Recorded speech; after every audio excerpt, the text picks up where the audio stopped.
एक छोटी बच्ची को एक जंजीर से बांध रखा है और उसका दूध जबरदस्ती निकाला जाता है। ये इंसानों में बिल्कुल ऐसे ही इमेजिन करना। अब उसकी जो पूरी ज़िंदगी है वो ऐसे ही निकलने वाली है, एक टीन के नीचे जहाँ पर ऐसे ही कई लड़कियाँ बंधी हैं और उनकी ज़िंदगी में केवल 3 फीट की जगह है, क्योंकि उनकी गर्दन से 3 फीट की रस्सी बंधी है और उनका दूध ज़बरदस्ती निकाला जाता है। उसके लिए बच्चे बार बार कराए जाते हैं। एक बार वो प्रेग्नेंट हुई, दूध देने लगी, ज़बरदस्ती उसका दूध निकाला गया। फिर जैसे ही उसने दूध देना बंद करा, उसे दोबारा प्रेग्नेंट कराया गया। दोबारा प्रेग्नेंट करने के लिए उसे बहुत सारी दवाई भी दी गई और जो उसका बच्चा था उसे उससे बहुत दूर कर दिया गया। केवल जब उसका दूध निकालना होता, ऑक्सीटोसिन रिलीज़ करने के लिए उसके बच्चे को उसके पास लाया जाता, जिससे कि वो दूध दे सके। अब उसकी ज़िंदगी केवल उतनी ही बन गई। वहीं पर उसे हगना मूतना सब करना है, जिसकी वजह से कई बैक्टीरियल ग्रोथ, कई इन्फेक्शन हो रहे हैं।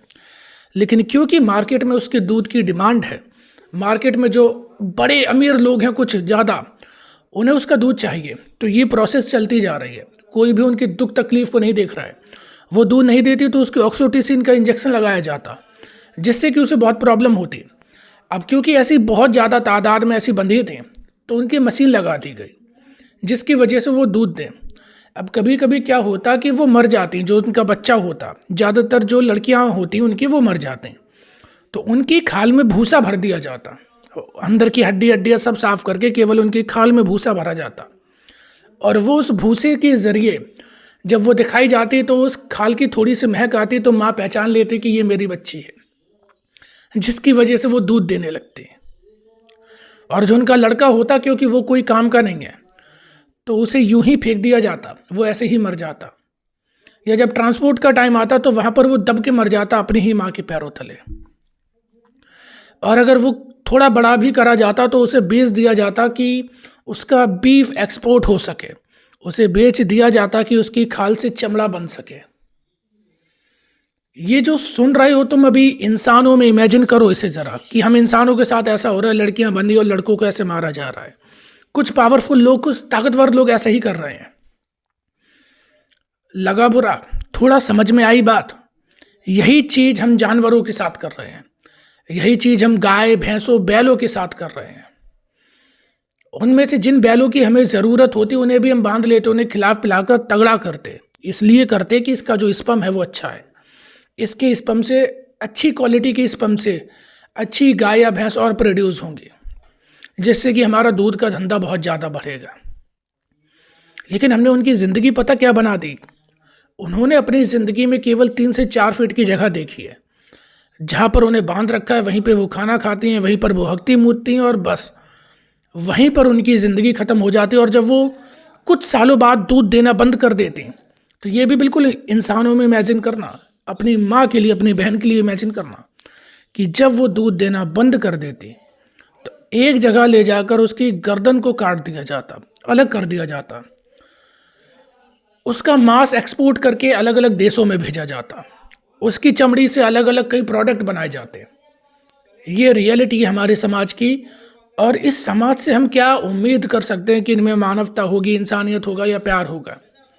और इन सब के जिम्मेदार हम हैं। मैं अपने आप को इससे अलग नहीं कह रहा, हम इन सब के जिम्मेदार हैं। क्योंकि जब जिस चीज़ को हम मार्केट से जोड़ लेते हैं, जिस चीज़ को हम कंज्यूमरिज्म से जोड़ लेते हैं, तो उसका इसी तरीके से उपभोग करा जाता है, उसका इसी तरीके से शोषण किया जाता है। हमने प्राकृतिक चीज़ों को, दूसरी ज़िंदगियों को हमने ज़िंदगी समझा ही नहीं। हमने दूसरे लोगों को, दूसरी जो लाइफ है, उन्हें हमने कुछ नहीं समझा। उन्हें केवल हमने इसलिए समझा कि ईश्वर ने इसे इसलिए बनाया कि ये हमारे काम आ सके, इसलिए हमें ये चीज़ दी गई कि ये हमारे यूटिलाइजेशन के लिए है। ऐसा नहीं होता जनाब। अगर आपको दूध पीने का इतना ही शौक़ है, अपनी माँ का पियो। नहीं होता तो बार बार इंजेक्शन लगवाओ, जो करना है करो, लेकिन पियो जाके। तुम क्यों दूसरे जानवरों के पीछे पड़े हो? मुझे इतना बढ़िया ये तर्क, इतने बेहुदा तर्क तुम्हारे पास आ कहाँ से जाते हैं? ये तर्क दे दिया जाता है कि हमारे बच्चों के पौष्टिक आहार के लिए दूध ज़रूरी है। जब भी वो गिलास का दूध अपने बच्चे के पास लेके जाना ना, इतना समझ लेना कि वो दूध का रंग सफ़ेद नहीं, लाल है। और इसमें हज़ारों जिंदगियां खप गई हैं, इसमें हज़ारों जिंदगियां चली गई हैं, केवल तुम्हारे बच्चे का पेट भरने के लिए। तुम पनीर की प्रोडक्ट बनाते हो, डेयरी के बहुत सारे प्रोडक्ट होते हैं, दही, मट्ठा, दूध, पनीर और भी बहुत सारे क्रीम बनती हैं। बहुत बड़ी मार्केट है डेयरी की मार्केट। और जब पूजा का टाइम आता है तो वही गाय तुम पूज देते हो। गाय सिर्फ वहाँ पर गाय को तकलीफ नहीं है जहाँ पे गाय कट रही है, बल्कि ये जो डेयरी मार्केट है और बीफ मार्केट है, ये साथ में ही चलती हैं। बीफ मार्केट केवल एक सब्सिट्यूट है डेयरी मार्केट का, उससे ज़्यादा कुछ नहीं। जब तक डेयरी मार्केट है तब तक बीफ मार्केट रहेगा। India one of the largest beef exporter है। उसके पीछे की वजह यह है क्योंकि India one of the largest dairy exporter भी है। हमारे यहाँ पर हमने केवल उन्हें एक मशीन बना के रख दिया है कि गाय है, भैंस है, ये जब तक जिंदा है और जब तक ये दूध दे सकती है, ये केवल दूध देने की मशीन है, बस, उससे ज़्यादा वो कुछ नहीं। और मैं धन्यवाद करना चाहूँगा, थैंक यू बोलना चाहूँगा एक चैनल सात्विक मूवमेंट को, जिसने एक बड़ी बढ़िया डॉक्यूमेंट्री में इस चीज़ को फिल्म कराए, दिखाया है तुम्हें वो असलियत कभी पता ही नहीं पड़ती कि ये दूध जो तुम्हारे टेबल पे आ रहा है, जो ये दूध तुम्हारे गिलास में आ रहा है, आ कैसे रहा है, आ कहाँ से रहा है, कभी तुम जान नहीं पाते। जरा जाकर एक बार उस डॉक्यूमेंट्रीज़ को देखना, और भी बहुत सारे लोगों ने बनाई है, उनकी भी डॉक्यूमेंट्रीज़ को देखना, तब समझ लेना कि उन्हें कितनी तकलीफ़ होती है जिन जानवरों का तुम दूध पी रहे हो। और उन्हें तकलीफ़ तुम्हारी ही वजह से होती है। तुम कहोगे कि इसमें मेरा कुछ लेना देना नहीं, भाई इसमें तुम्हारा ही लेना देना है। उसके पीछे की केवल एक वजह है, अगर तुम कंजप्शन कम कर देते हो, मार्केट में उसकी डिमांड कम हो जाती है, सप्लाई अपने आप कम होगी। सप्लाई अगर अपने आप कम होगी तो वहाँ पे जो एक मशीन या फैक्ट्री जिसे समझ रखा है जो कि एक ज़िंदगी है, वो बच जाएगी।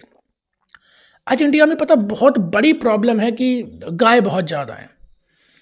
रोड पे, हाईवेज पे तुम्हें गाय दिख जाती हैं, मार्केट में, मंडी में, हर जगह गाय भरी पड़ी हैं।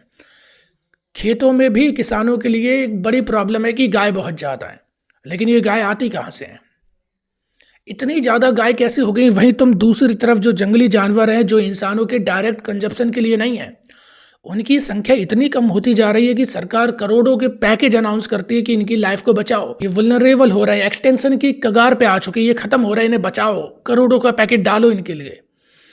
और वहीं पर ऐसे जानवर हैं जिन्हें कि डोमेस्टिकेट करा जाता है, ऐसे जानवर हैं जिसे इंसान डायरेक्ट कंज्यूम करता है, वो बढ़ते जा रहे हैं। गाय, भैंस, बकरा, मुर्गी, इसके पीछे की जरा तो थोड़ी तो बुद्धि लगा लेते, मछली बढ़ती जा रही हैं। क्यों? क्योंकि उन्हें अननेचुरल तरीके से प्रोड्यूस करा जा रहा है। अगर गाय और भैंस की संख्या कम होने लगी तो दूध कहाँ से आएगा? और संख्या कैसे ज़्यादा होगी? क्योंकि नेचुरल साइकिल तो होती नहीं कि वो कोई बच्चा देने की मशीन नहीं है, ना वो दूध देने की मशीन है। दूध केवल प्रकृति ने माँ को इसलिए दिया है क्योंकि जब बच्चा छोटा होता है, एकदम पैदा होता है, तो वो बाहर का कुछ खा पी नहीं सकता, वो केवल माँ का दूध पी सकता है। इसलिए प्रकृति ने ज़्यादातर क्या, हर जानवर को कोई ना कोई ऐसी चीज़ दी है। हर जानवर में जो फीमेल है उनके पास ऐसी चीज़ है कि वो अपने बच्चों को फीड कर सके। केवल इंसान ऐसी कौम है जो दूसरों का दूध निकाल के पीती है। और अपनी बारी में तुम्हें शर्म आ जाती है जब मैं बोलता हूँ कि अपने घर की औरतों को, अपने घर की फीमेल्स को जरा ऐसे नंगे बांध के देखो। और जब मैं कहता हूँ कि इंसानों का दूध केवल इंसानों के लिए होता है, तब तुम्हें शर्म आ जाती है कि जाओ दूध अपने यहाँ पे किसी फीमेल का पी लो जाके, तब तुम्हें शर्म आ जाती है। तुम्हें उनकी तकलीफ देख के दया नहीं आती, लेकिन तुम्हें अपनी बारी में शर्म आ जाती है। ये प्रॉब्लम है। जरा कभी दूसरे की भी तकलीफ को समझा होता तुमने, उनकी तकलीफ भी जानी होती कि कितने ही, और केवल उनकी तकलीफ भी छोड़ दो, चलो मैंने वो बात भी ख़त्म करी। ऑक्सीटोसिन उनकी बॉडी में इंजेक्ट करा जाता है, दूध नहीं दे रही, ऑक्सीटोसिन दिया तो जिससे वो गर्म हो और दूध देने लगे, जबकि ये हमारे यहाँ बैन है। और भी बताता हूँ, बच्चा नहीं हो रहा, इंजेक्शन लगाओ। अब जो सांड है वो स्पर्म उसका कैसे निकलेगा? हिला के नहीं निकालते हैं। उसके लिए स्पर्म में क्या करते हैं कि जो उनका जेनेटिक पार्ट होता है वहाँ पे शॉक देते हैं, जिससे वो गिर पड़ता है, तब उसका स्पर्म रिलीज होता है। उसे भर के, और भैंस हो या गाय हो, उनके पिछवाड़े से हाथ डाल के डाला जाता है, और उन पे सिरिंज मशीन डॉक्टर पे होती है, उससे डालते हैं।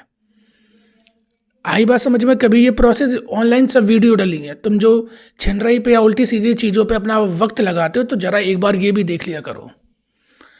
इस तरीके से तब उन्हें बच्चा प्रोड्यूस होता है। बच्चा आता है तो दूध आएगा, दूध आएगा तो बच्चे को इतना दे दिया जाता है, बस एक बार उनके थन में लगाया कि इससे अब ये दूध देने लगे, ऑक्सीटोसिन जब ज़्यादा बढ़ेगा तभी दूध आता है।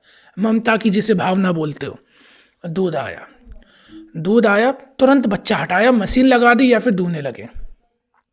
धीरे धीरे करके बच्चा कमज़ोर होता है, बच्चा मर जाता है।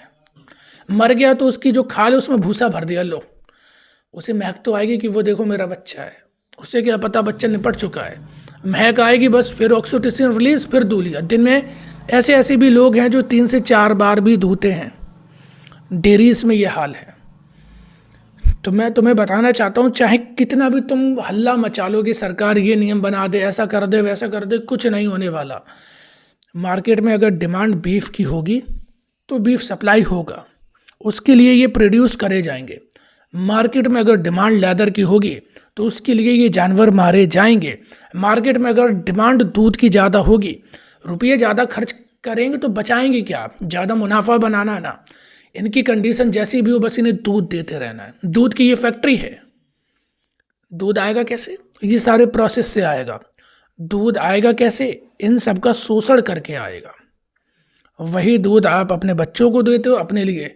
अरे मैं कहता हूँ ऐसी चीज़ जो किसी की ज़िंदगी तबाह कर दे, जो किसी की ज़िंदगी छीन ले, उसके बच्चों को और सब चीज़ वो ख़त्म कर रही है, उस चीज़ को बिल्कुल भी मत लो।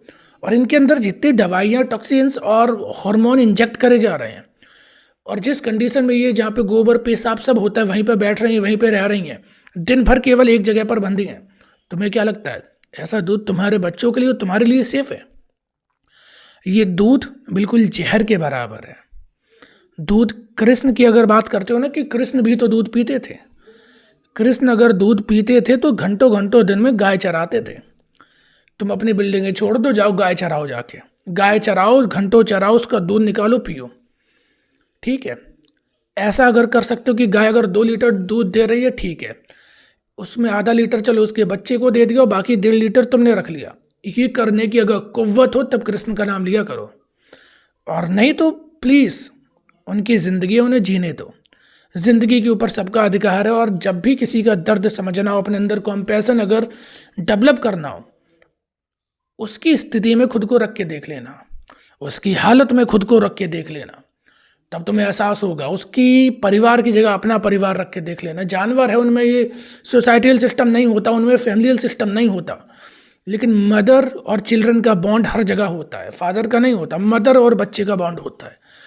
हर कौम में होता है, हर जात में होता है, हर धर्म में होता है, हर जानवर में होता है, हर जीव में होता है।